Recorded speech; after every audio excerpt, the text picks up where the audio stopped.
pour être respecté. Ce n'est pas compliqué.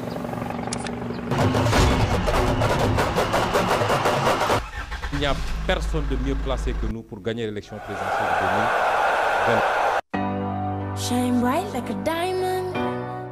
Aussi parler aujourd'hui de l'intervention de la CEDEAO au Niger, parce que récemment il y a les putschistes qui se sont installés au pouvoir en mettant en otage le président Bazoum, qui était jusque-là le président du Niger. Parce que, et aujourd'hui, il y a aussi les autres putschistes, c'est-à-dire ceux du Mali et aussi du Burkina Faso, qui soutiennent carrément les putschistes du Niger. Quand on parle de l'intervention de la CEDEAO, qu'est-ce que vous en pensez? Est-ce que c'est nécessaire ou bien on peut passer aussi par la voie diplomatique, quoi? Okay, voilà, merci. Alors, moi, c'est nécessaire, ça dépend de comment la CEDEAO va intervenir. Pour moi, si la CEDEAO doit intervenir militairement, ce n'est pas nécessaire. Il faut tout faire pour privilégier la diplomatie.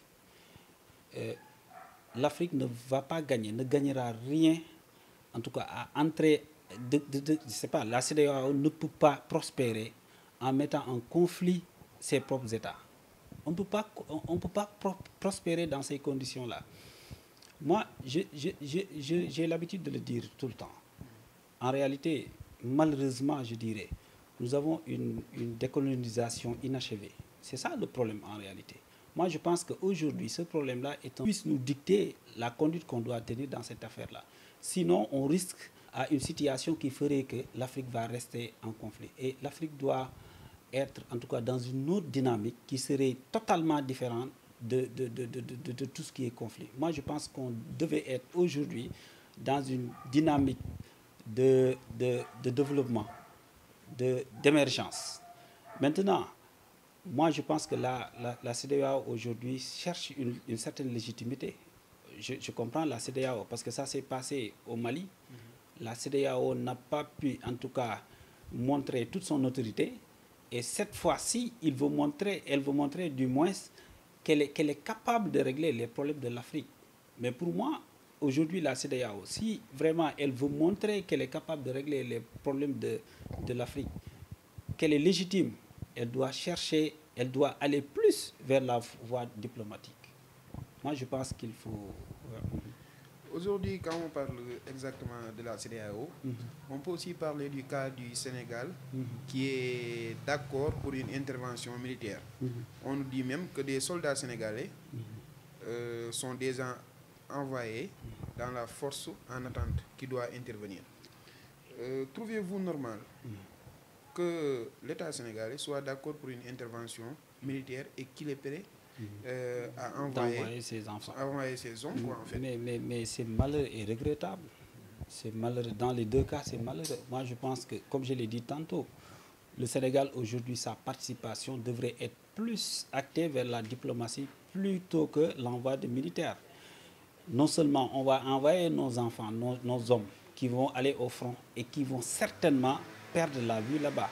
Pour moi, ce n'est pas la meilleure stratégie.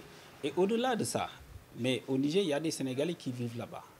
Est-ce que actuellement le gouvernement est en train de prendre en compte cette situation? Que vont devenir les Sénégalais qui vivent au Niger? Est-ce qu'on va les laisser avec la population, en tout cas sur place? Moi, je dis que le Sénégal aujourd'hui et le président Macky Sall doit en tout cas jouer sur son autorité. Parce qu'il faut le dire, sur le plan international, aujourd'hui le président Macky Sall pèse très lourd.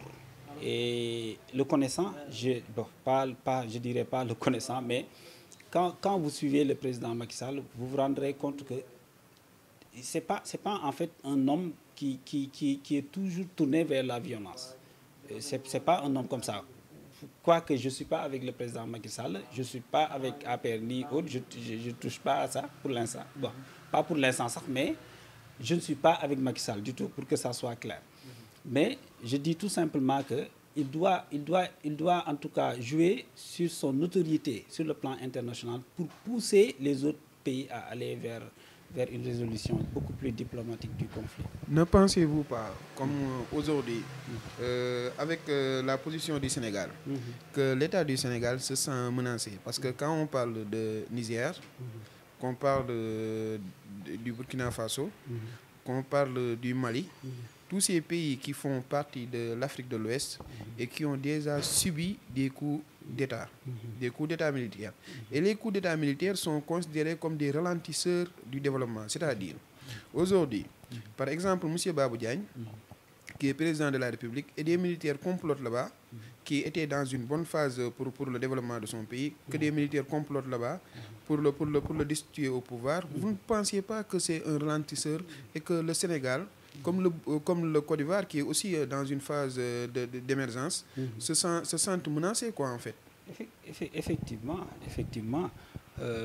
Moi, j'ai touché juste un premier volet qui consistait à privilégier la diplomatie. Mais à côté de ça, il faut dire que l'Afrique ne doit pas accepter aussi que le pouvoir soit tout le temps pris par des putschistes. Ou bien, sinon, on aura du mal à gouverner dans ces situations-là. Pour moi, actuellement, les gens sont en train déjà de se battre pour avoir une certaine démocratie au niveau national. Et pour moi, pour pouvoir en tout cas mieux accentuer cette démocratie d'abord, ça doit commencer par la manière dont on élit nos présidents. Et pour moi, ce qui serait beaucoup plus important, beaucoup plus judiciaire pour tout le monde, c'est vraiment d'élire des présidents par la voie des urnes. Mais vouloir tout le temps aller vers des putschs, ça va continuer à installer, en tout cas, à maintenir une certaine instabilité institutionnelle. Et donc, moi, je fustige et je déplore que les gens veuillent prendre le pouvoir par les armes. Ce n'est pas la bonne méthode. Mais dans tous les cas, nous sommes entre Africains. Les putschistes sont des Africains. On n'est pas avec, en tout cas, avec les putschistes, mais privilégions la voie diplomatique pour éviter, en tout cas, de faire entrer l'Afrique à des conflits internes. Je pense que l'Afrique ne va rien gagner en allant dans ce sens-là. Ok, merci M. Diagne. Toujours sur le niveau international, on constate que l'Union européenne est toujours contre l'intervention de la Russie en Ukraine, l'intervention militaire de la Russie en Ukraine. Mais la France, en même temps, a soutenu l'intervention de la CEDEAO en Niger. Pensez-vous pas que c'est, on va dire, un insulte envers la population africaine? Alors qu'ils soutiennent la paix en Europe, ils encouragent la guerre en Afrique. Aussi, j'ai une autre question sur le niveau international, mais je vais le transformer en niveau national. Okay. Avec les troubles politiques au Sénégal, est-ce que vous pensez que le Sénégal est à l'abri d'un coup d'État? On ne le souhaite jamais. Alors, pour commencer par la première question, ça interpelle encore notre souveraineté légitime sur le plan international. Actuellement, si aujourd'hui la France, en tout cas, nous pousse à prendre des décisions, ou bien la France interfère sur nos prises de décision, ça veut dire qu'il y a l'ingérence intérieure dans nos affaires intérieures. Et je pense qu'aujourd'hui, actuellement, si c'était un conflit qui concernait l'Europe, je ne pense pas qu'un pays africain puisse avoir le pouvoir d'interférer dans ça. Pourquoi nous ne pouvons pas avoir cette réciprocité? Pourquoi? Moi, je pense que cette légitimité, cette souveraineté légitime, nous devons la réclamer aujourd'hui. Et nous avons les atouts. Nous avons les atouts aujourd'hui. Moi, je pense que là où les Européens, les Occidentaux, la Russie ou la Chine, excusez-moi du mot, mais nous précarisent. Je vais le dire comme ça. Parce que tout simplement, on nous bourre avec des aides au développement. Mais à côté de ces aides au développement, il y a toujours des pressions à côté. Donc pour moi, nous ne devons pas accepter, oui, nous devons écouter les Européens nous faire des propositions. Nous pouvons écouter la Russie, nous pouvons écouter la Chine. Mais quand il s'agit de prendre des décisions, on doit rompre avec cette manière qui consiste à écouter l'Occident ou bien à écouter la Russie, ou etc. Et là, je vais terminer par ça. Les gens ont tendance à dire que la France dégage, les Russes venaient. Mais pour moi, c'est la même chose. Hein? C'est la même chose. Moi, je vous dis que actuellement, que ce soit le Sénégal, que ce soit l'Afrique, on ne peut pas, en tout cas, prospérer de manière isolée. On a besoin de la mondialisation. On a besoin aujourd'hui en tout cas, d'avoir un système de partenariat, mais très sain. Un système de partenariat gagnant-gagnant. Aujourd'hui, nous devons accepter de travailler avec la France, mais que ça soit 50-50. Mais de la même façon aussi, nous devons accepter de travailler avec la Russie. Nous ne devons pas avoir peur de travailler avec ces gens-là. Mais la manière dont ces gens-là travaillent avec nous, c'est cette manière qu'on doit rompre aujourd'hui. Et je pense que si nous allons dans ça, on pourra globalement, que ce soit au Sénégal, la Côte d'Ivoire ou les autres pays africains, en tout cas, nouer des partenaires sains. Mais je reviens toujours sur la citation de Pape François, et qui est une citation extrêmement importante et qui doit interpeller tous les Africains. L'Afrique l'Afrique subirait toujours les effets délétères d'une colonisation économique déchaînée. Et ça, vraiment, on doit tout faire pour rompre avec cette forme de néocolonialisme et aller vers une décolonisation effective. Moi, je pense que c'est un combat et là, je crois que la nouvelle génération est interpellée. Sur ce plan-là, moi, je pense que les générations passées ont échoué. Et je vais terminer par ça. Il y a des gens qui en tout cas, dans l'histoire, ont essayé d'aller vers cette rupture. Quand vous prenez l'histoire de Mamadou Dia en 1962, qu'est-ce qui a précipité l'emprisonnement de Mamadou Dia? Mais c'était la volonté exactement de rompre avec cette forme de colonisation. Quand il a voulu changer, en tout cas, cet état de fait, quand il a voulu revendiquer pour que les décisions qui sont prises sur le plan international, en tout cas, se fassent avec des débats de société. Vous avez vu avec l'histoire. Je pense que c'est ce qui avait poussé le président Senghor à l'emprisonner à l'époque, et ça a été vraiment une situation très, très, très regrettable. Donc, pour dire juste qu'aujourd'hui, il est important que les Africains prennent leur destin en main et essaient de rompre avec cette forme de néocolonialisme. Et pour la deuxième question, concernant... Les troubles au Sénégal, moi je pense que nous avons quand même une population consciente, hein, honnêtement. Moi j'ai une pensée, je pense beaucoup au président Ousmane Sonko. Il ne mérite pas le sort qu'il est en train de subir, honnêtement. Moi je pense que le président Macky Sall a montré une certaine grandeur en disant qu'il ne va pas se présenter. Ça a été vraiment ça a montré toute sa grandeur, mais il devait aller beaucoup plus loin. Il devait permettre au Sénégal, quand même, pour une fois, de choisir un président. Nous, le Sénégal a toujours essayé pas choisir, mais changer un régime. Ousmane Sonko, parce qu'on ne peut pas parler politique aujourd'hui au Sénégal sans parler de Ousmane Sonko, parce qu'il fait partie des acteurs qui est actuellement emprisonné pour, comment dirais-je, offense au chef de l'État, appel à insurrection. Wow. Ce sont des questions aussi légitimes, c'est-à-dire, est-ce qu'un homme politique doit défier l'État? Est-ce qu'un homme politique doit appeler à l'insurrection? Ce sont des questions légitimes aussi qu'on posera à M. Babou Diagne, qui va y répondre. Sur le cas d'Ousmane Sonko aussi, dire que moi, je l'ai dit tout à l'heure, vraiment, je dis qu'il ne mérite pas son sort, mais à côté aussi, je pense que quand vous êtes un homme d'État, comme le dit le président Pape Djibril Fall, il faut avoir de la tenue et de la retenue. Appel à l'insurrection, c'est mauvais pour un pays, en tout cas, qui aspire à être un pays démocratique. La justice populaire ne peut pas prospérer, ne peut pas favoriser, en tout cas, un pays qui est un pays du moins, qui se veut un pays exemplaire.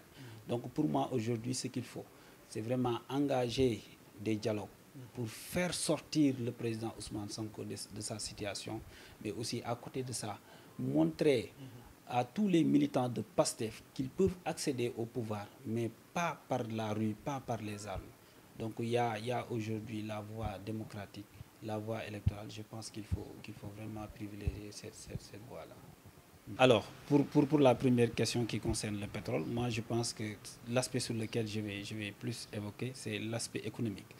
Moi je pense que le Sénégal doit tout faire déjà pour qu'on n'ait pas une économie de rente, c'est-à-dire une économie qui va essentiellement se reposer sur le pétrole. Nous avons la chance aujourd'hui au Sénégal, dans ma commune même, qui est la commune de Hann Bel-Air, d'avoir une économie diversifiée. C'est-à-dire tu as des marchands, Donc moi, la solution d'abord que je préconise par rapport à ça, qu'il y ait au moins de ces capitaux ou bien de ces recettes qui vont sortir du pétrole et du gaz, qu'il y ait une partie qui sera directement allouée pour le financement des PME et des PMI. Voilà, donc je vais terminer pour, comme on va lever la séance. Alors juste, je vais le dire en wolof. Donc sant ñëpp bu baax a baax, à commencer d'abord par la population de Hann Bel-Air, Mariste ba Yarax et tout, parce que gis naa mobilisation yi ñu fi def yëpp, sincèrement téléphone laay woote gars yi génneel ma. Démb bi may def ma sortie au niveau des serviteurs, je pouvais pas le faire sans leur parler, mais ba ma ko waxee dañu yow la ñuy déglu loo def ñu ngi sa ginnaaw, sincèrement. Donc ñooñu mënuma leen fay. Voilà, moo tax damay su ma nekkee ci parti politique, si les gens ne me comprennent pas, damay am problème, parce que je pense à ces gens-là. Donc maa ngi leen di remercier ci serviteurs yi aussi, di leen remercier vraiment ci marque de considération bi ñu jox. Di def nag vraiment un coucou à ma sœur. mu ngi may envoyé message fi mu toll nii muy Fatou Diagne, sonal na ma trop mais c'est normal, c'est vraiment une sœur. Di lancer waat encore un appel au président Papa Djibril Fall, di ko wax ne sa njaboot ñi nekk ak yow yëpp am nga dégg ne am nañu problème, bul wut intermédiaire, woo leen téléphone directement nga waxtaan ak ñoom. Je pense que soo defee noonu rek di nga découvrir lu bari ci parti bi. Donc yéen aussi maa ngi leen di remercier bu baax a baax, di remercier aussi mon ami El Hadj, moom ndeysaan dama ko dugaloon ci serviteurs yi, mais ba ma génnee rek ci la génn. Démb ba tey maa ngi koy ñaan, mu ngi sax au niveau du mouvement des cadres, démb ba tey dafa bëgg génn, ma ne ko non reste rek quoi. Donc moom aussi di ko remercier, di remercier vraiment tout le monde, di ñaan yàlla sunu borom jàppale ñu ba yéene bi ñu am ci askan bi, yéene bi ñu am ci Sénégal, sunu borom mën ñu dimbale ba ñu àggale ko. Et sur ce, on va terminer ici l'émission Découverte, qui a été très enrichissante par les questions qui ont été posées, mais aussi par les réponses qui ont été données. Merci beaucoup, chers amis internautes. Pour être respecté. Ce n'est pas compliqué.